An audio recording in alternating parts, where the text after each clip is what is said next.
2. Whenever Alley cats on screen, all the other characters should be asking,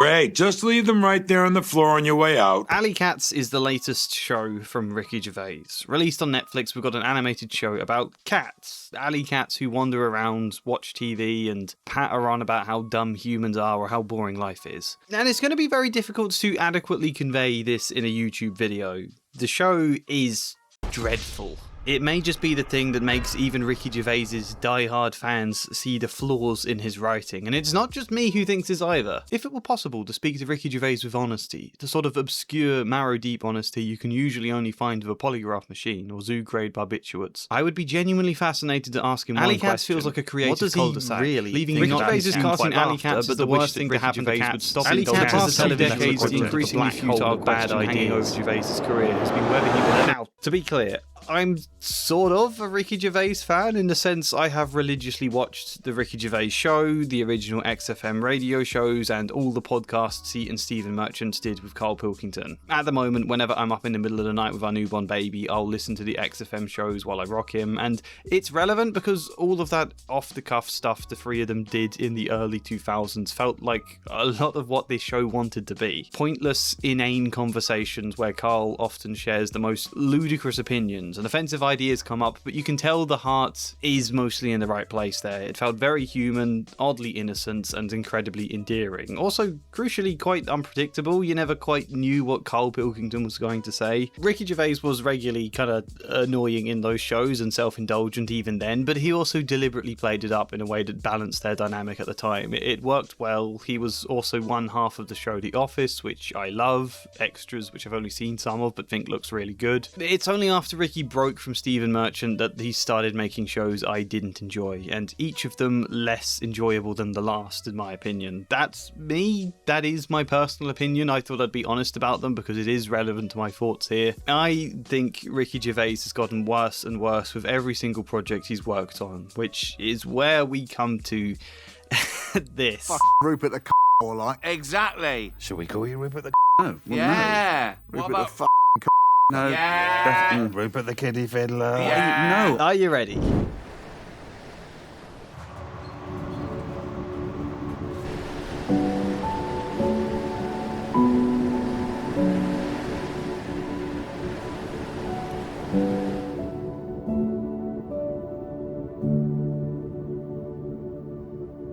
You look like a disgusting old sloth who's in a tree and you're dying of starvation. You got alopecia because of the stress. You go, oh, I've got to go down to the jungle floor, but I'm scared. And I've got to get a banana. And you're down there and you're crawling. You're most vulnerable. You're slow. Oh, out of the bushes. Oh, it's a gang of AIDS chimps. And they give you the of your life. I think we've all seen a lot of animated, supposedly adult comedies where the humour is instead that of like a 12-year-old boy because it's just saying swear words over and over and talking in a vulgar way about sex. Things I can remember being hilarious at that age, but kind of not since. I mean, we've had an endless amount of shows like this for decades now, the joke being the contrast between supposedly childlike form of art in a cartoon and very foul-mouthed forms of dialogue. Alley Cats, of course, makes no exception to that. And a lot of people, not least Ricky Gervais himself, are suggesting the backlash here against the show is a result of people finding it offensive. It's kind of been the main narrative behind his stand-up comedy for years now. If you don't find me funny, it's because you're offended.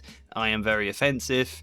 It's what great comedy does. It offends. But to be honest, I don't think this show is really particularly offensive. It's lukewarm from an edgy point of view and so half-hearted that it'd be hard to take any offense seriously. I mean, yeah, there's a lot of swearing, sure, a lot. I suppose in 2026 some people still find swear words in a comedy offensive. Personally, I found the swearing to be the most entertaining bit of this show because playing the game of counting how many sentences include the word how many featured the word was more entertaining than the actual jokes.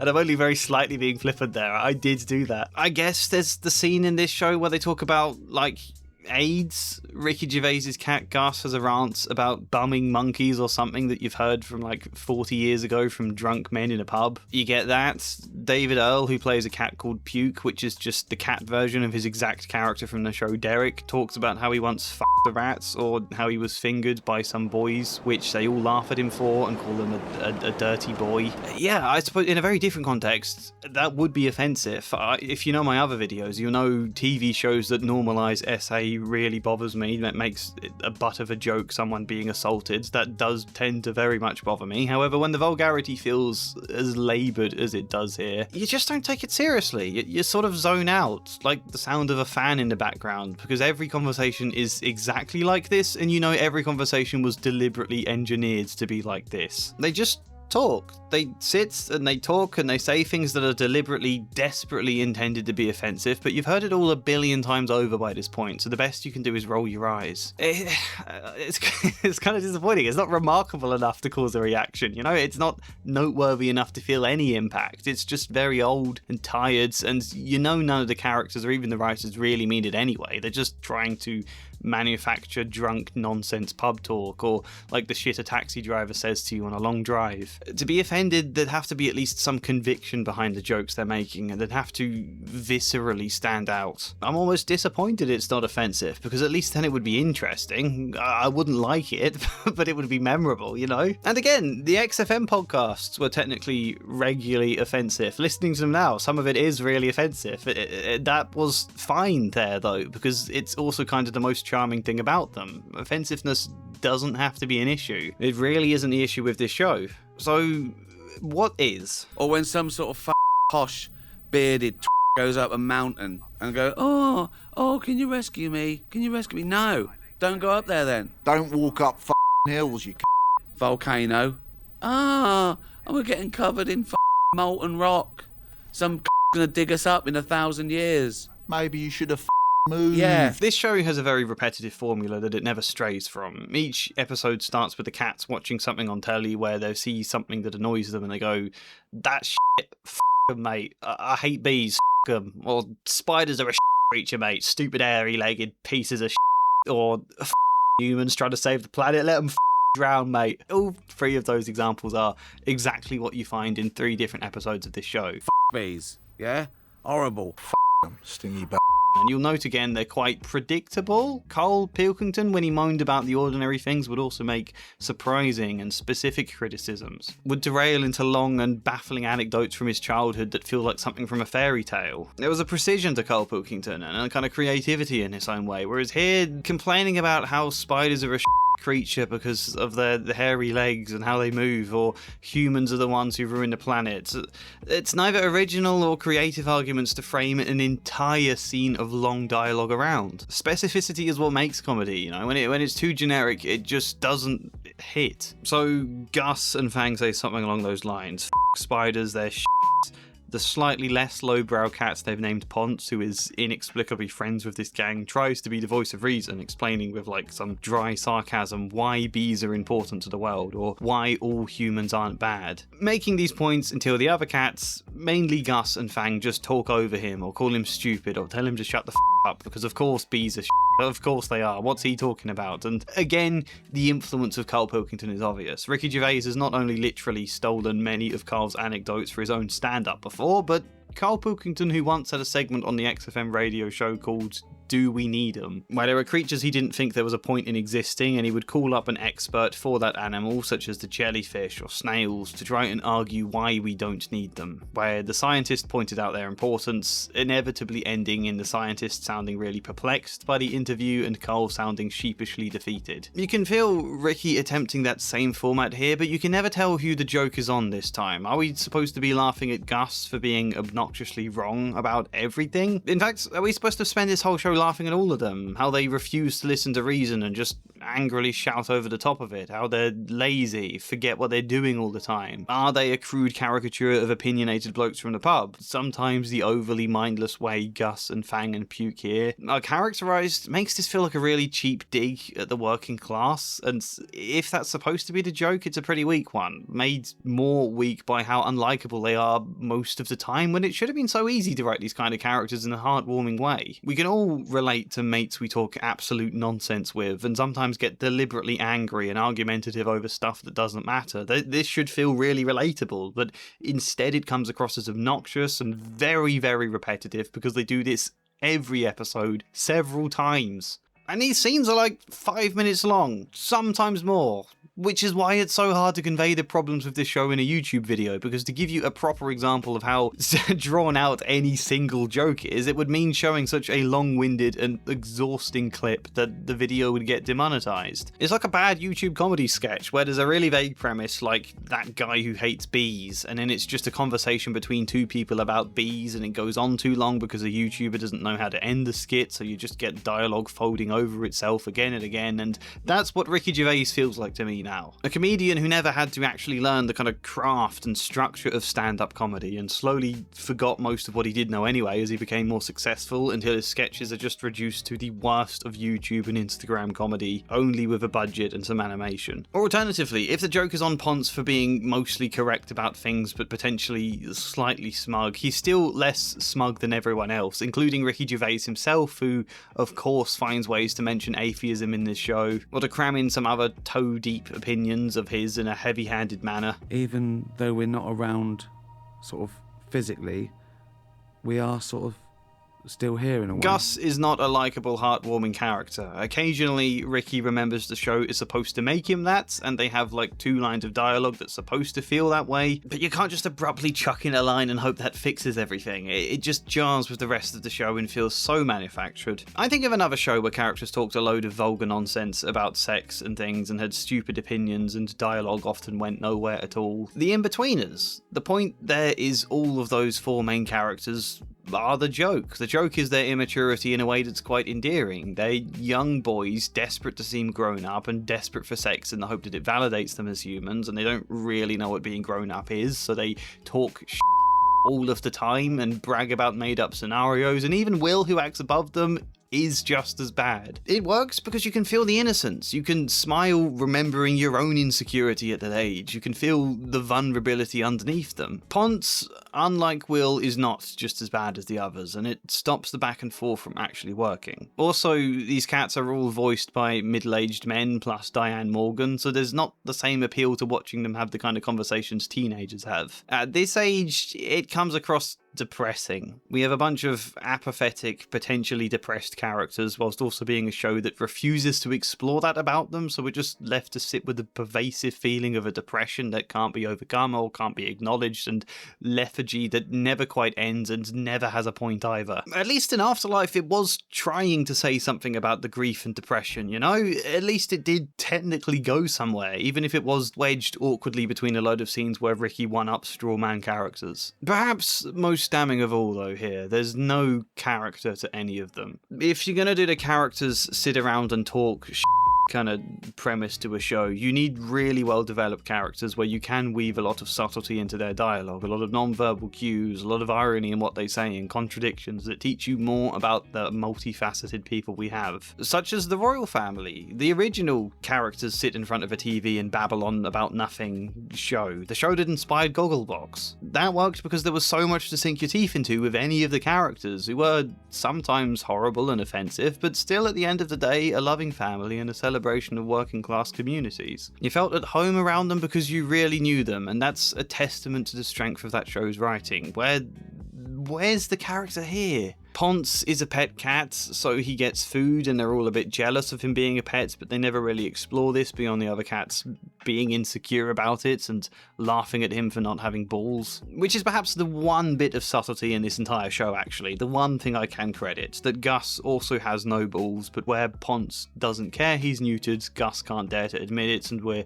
left to figure that out from the subtext. There's Puke, who eats and sits in pit and talks about wanting to stick his knob in a goldfish. Yeah, that's about it for him. Fang is big and a bit violent. Olive, we're told, is supposedly really stupid, but after like 2 scenes, the show seems to forget that and she ends up appearing more intelligent than most of them. That's not much to the character, but even so, a less lazy show could have attempted to explore that much. The contrasts there. Gus's insecurity around seeming laddish enough for the approval of Fang and Puke to accept him as the de facto leader, exploring whether he actually needs that approval, whether it suffocates him. The Office explored this very well as we watched David Brent try to curry Finchie's favour until slowly realising it was faultless and he was a bully and that Brent was better off without him. There are questions that could be explored here. Why are these 3 characters even friends? Are they a bad match for each other? Are they holding him back? Is there something deeper that binds them that we can learn about? Is there some more heartwarming level of friendship here? Or does Gus want something more from life? Olive seems to want to have kittens. I suppose that could be a motivation of some kind, right?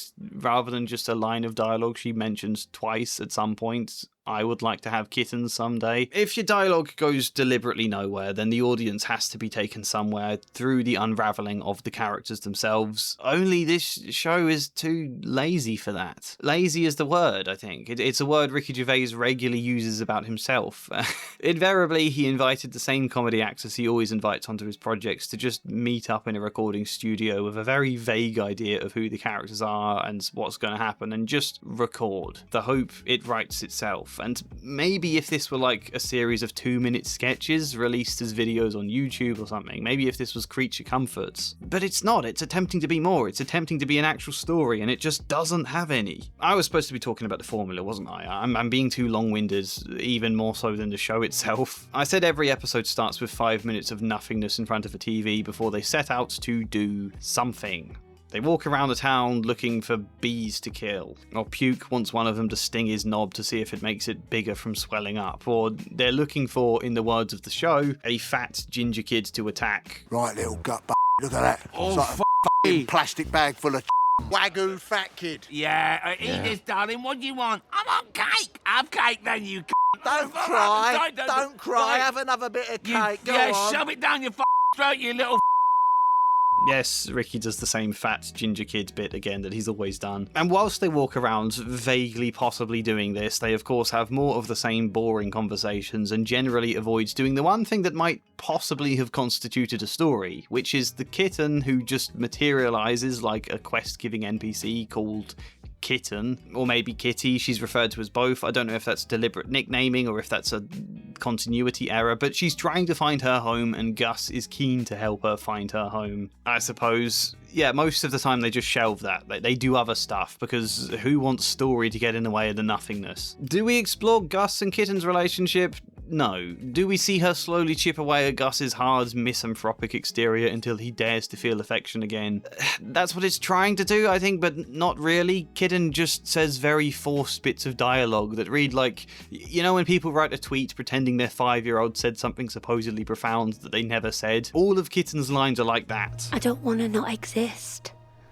I want to live forever. I wish I'd never been born. It's tough being a cat. Do you know how good that is? To be a cat. And then Gus says something nihilistic until Kitten looks sad, so he adjusts it to something the show very much wants us to feel heartfelt and deep about and feel it's very touching, but none of that has been earned and it's always paper thin. You know, I hated Afterlife. I thought it explored grief with the emotional depth of the Ridge and a Screwhead, but I can understand why people liked it. It did at least paint a decent feel-good veneer, and it did try. There was some degree of setup and payoff to Tony as a character, at least reflecting on things, but you can't just randomly have a character offer some thoughts on death out of nowhere and expect that to be treated as profound. I don't like dying. It's sad. Yeah. But it's worth it, isn't it? Because of life.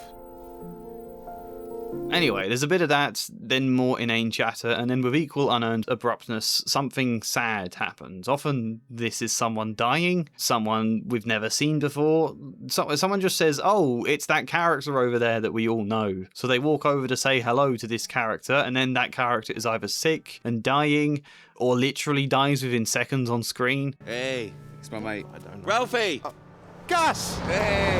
Ralphie! No! People don't care about anything except themselves. They don't even care about each other, to be honest. And there's a lot of moments here like this where you can almost feel Ricky wanting to burst through the screen to explain the obvious point to you like it's profound, to go, do you get this?